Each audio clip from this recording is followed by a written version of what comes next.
안녕하세요. 놀라운 논란의 미스터 논란입니다. 손흥민 선수가 뛰고 있는 토트넘 소식 전달드리도록 하겠습니다.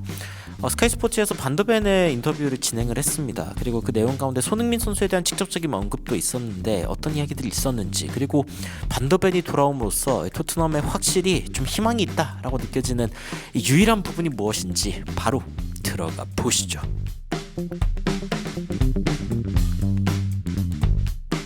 반더벤이 최근 인터뷰에서 이렇게 이야기를 합니다. 자신이 확실하게 회복했다, fully fit이라고 이야기를 하거든요. 그러면서 경기를 뛰지 못하는 동안 마음이 좀 어려웠다라고 이야기를 합니다. 확실히 팀이 어려운 순간 자신의 부상으로 인해서 뭔가 팀의 어떤 수비적인 구멍을 바라봐야 하는 반더벤의 마음이 확실히 좀 아플 수 있겠죠. 그래서 이제 정신적으로도 좀 이 부상이 많이 힘들었을 것 같다라는 이야기에 반더벤이 또 동의하는 그런 모습을 보이기도 합니다. 그런데 이제 그 반더벤이 그런 이야기를 하더라고요. 감독님이랑 이번에 이야기할 때 이번에 돌아올 때는 100%가 아니라 110%로 돌아오겠다고 했다.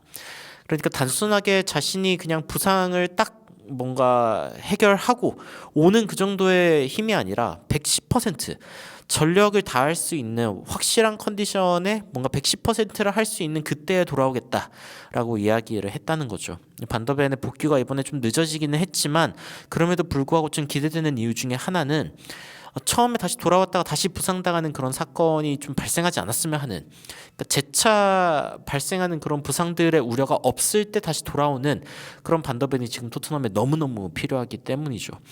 사실 반더벤이 없는 토트넘과 있는 토트넘은 경기력 자체가 또 다르잖아요. 이 스카이 스포츠의 진행자가 이제 그런 이야기를 묻습니다. 유로파 우승 그래서 가능할까? 이제 그 반더벤이 돌아왔기 때문에 또 이제 직접 물어보는 거죠. 그래서 반더벤이 물론 해야 된다라고 이야기를 하지만 또 EPL도 9경기 남지 않았냐? 그 9경기도 이제 열심히 해볼 생각이다라고 이야기를 합니다. 물론 뒤에다가 우승은 못하겠지만이라고 이제 말을 덧붙이기는 하는데, 물론 EPL 우승은 불가능합니다만 그래도 EPL도 열심히 해야 되고, 그리고 유로파 우승도 우리의 목표다라고 이야기를 합니다. 사실 반더벤 선수가 꽤 어린 선수인데도 불구하고 토트넘이 이 선수에게 굉장히 좀 기대고 있다. 그리고 로메로보다도 어쩌면은 반더벤의 역할이 이 포스테코글루 체제에서는 훨씬 더 또 크지 않을까라는 생각이 들기도 합니다. 이 선수가 이제 23살인데요.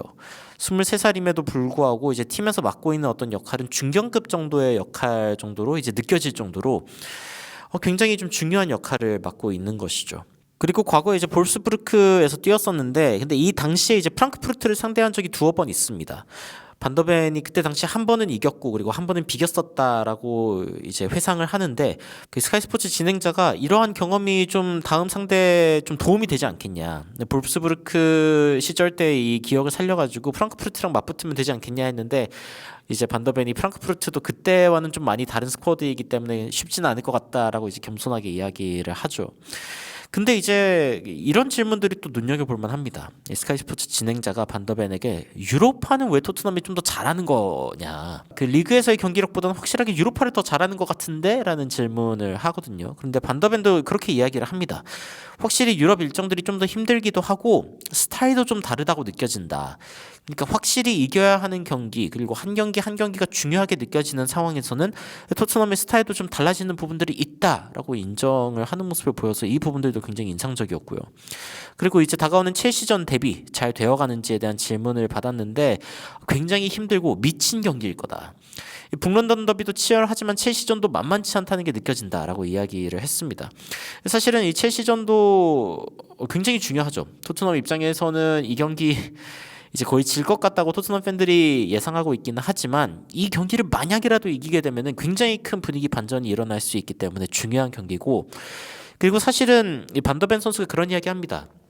자신이 한평생 겪어본 경기들 중에 가장 치열했던 경기는 지난번에 2대2로 비겼던 북런던 더비였다라고 이야기를 하거든요. 그런데 그만큼 첼시전도 좀 치열한 경기인 것 같다라고 이야기를 합니다. 사실은 또 반더벤이 없을 때 토트넘이 굉장히 고생을 많이 했죠. 그 이번 시즌에 얼마나, 그리고 골득실 몇 점 차이로 졌는지 혹은 이겼는지에 대한 표인데, 토트넘이 이길 때는 좀 크게 이기는 모습을 보여줍니다. 자주 보여줍니다. 2점 이상으로 이게 이기는 경기가 굉장히 많고 1점 차이로 이긴 경기는 사실 딱 한 경기밖에 없습니다. 맨유와의 경기죠. 근데 이제 비기거나 지거나 하는 경기들도 꽤 많은데 진 경기들은 거의 다 1점 차이로 집니다. 리버풀이나 풀럼 정도를 이제 2점 차 이상으로 졌고 지금 이 풀럼과의 경기가 2대0으로 졌고 그리고 리버풀과의 경기가 이제 그 3점 차로 졌는데 이런 부분들을 생각해 볼 때 토트넘이 되게 아쉽게 선제골을 먹히고 뭔가 이렇게 반격을 하지 못하거나 아니면은 뭔가 수비적으로 구멍이 한 번 있어가지고 1점 차이로 지는 경우들이 굉장히 많았거든요. 그런데 반더벤이 돌아오면은 이런 부분들이 좀 해결되지 않을까. 참고로 전반기에 첼시전 역시 1점 차이로 진 경기였습니다. 반더벤이 돌아오면 좀 더 나아지지 않을까라는 생각이 들기도 하죠. 그리고 또 어떤 이야기가 나오냐면 팀 내에서 굉장히 좀 좋은 선수가 누가 있는지 그리고 자신을 도와준 선수가 누가 있는지에 대한 이야기가 나오는데 로메로에 대한 이야기가 기본적으로 나오지만 본인의 파트너니까요. 하지만 손흥민 선수나 혹은 메디슨에 대해서도 이야기를 하면서 뭘 해야 될지 모를 때가 있지 않냐. 그럴 때 특히 저를 손잡고 이끌어준 선수가 바로 손흥민이랑 메디슨이다 라고 이야기하는 모습을 보이기도 했습니다. 특별하게 손흥민 선수가 굉장히 많이 챙겨줬다는 이야기를 그 언론 인터뷰가 있을 때마다 자주 이야기하는 것 같아요. 그리고 이 반더벤 선수가 직접적으로 칭찬하거나 또 돋보이는 선수가 있다고 이야기하기도 하는데 바로 아치 그레이입니다. 이 아치 그레이가 사실은 토트넘에서 굉장히 좀 여러 가지 역할들을 도맡아 했었죠. 이번 시즌에 뭐 센터백 19번, 라이트백 7번, 레프트백 5번, 수비형 미드필더가 본인의 주 포지션이지만 3번밖에 출전하지 못한 그런 상황이었습니다. 이 상황을 두고 이제 반더벤이 직접적으로 이야기했는데 뭐 경기 전이나 아니면 이후에 아치그레이랑 굉장히 이야기를 많이 했다. 원래 포지션은 아니기는 하지만 그래도 센터백에서 잘 뛰어준 거 보면은 really proud, 굉장히 자랑스럽다라고 이야기를 하기도 하고요. 레프트백, 라이트백, 센터백 진짜 별거 다 하는 그런 모습을 보여주면서 진짜 대단하다라고 이야기를 했습니다. 특별히 이제 선배에게 받았던 어떤 사랑을 이렇게 밑으로 좀 흐르게 해주는 그런 역할을 하고 있다는 게 보이는데 반더벤 선수가 돌아오면서 토트넘이 확실히 더 견고해질 수 있다라는 생각이 듭니다. 그리고 손흥민 선수에게 받았던 도움들을 이제 뭐 아치그레이나 젊은 선수들에게 또 흘려보내고 있는 거 보면은 23살의 어린 선수이기는 하지만 이 선수가 진짜 어린 나이의 선수이기는 하지만 그래도 토트넘이 좀 믿을 만한 중견급 선수로 보이는 이유가 있는 것 같다라는 생각이 들고요. 이번에 첼시전에 만약에 토트넘이 로메로와 반더벤 조합을 끝까지 지켜낸다면 그러면 토트넘도 사실은 다른 결과를 얻어낼 가능성이 아예 없지는 않다고 봅니다. 시즌 내내 좋은 경기를 펼쳤던 그런 상황들을 살펴보면 결국에는 로메로와 반더벤이 있을 때였기 때문에 이번에 반더벤이 돌아온 토트넘이 어떤 경기를 보여줄지 뭐 다른 것들은 좀 기대가 안 되지만 그래도 이 두 선수가 있을 때 수비는 좀 더 나아지지 않을까라는 생각을 좀 해봅니다. 여러분들은 반더벤의 인터뷰 그리고 토트넘과 첼시전을 앞두고 어떤 생각이 드시는지 굉장히 궁금한데요. 댓글로 의견 남겨주시면 더욱 흥미롭고 또 재밌는 소식으로 찾아뵙도록 하겠습니다. 이상 놀라운 논란 미스터 논란이었습니다. 시청해주셔서 감사합니다.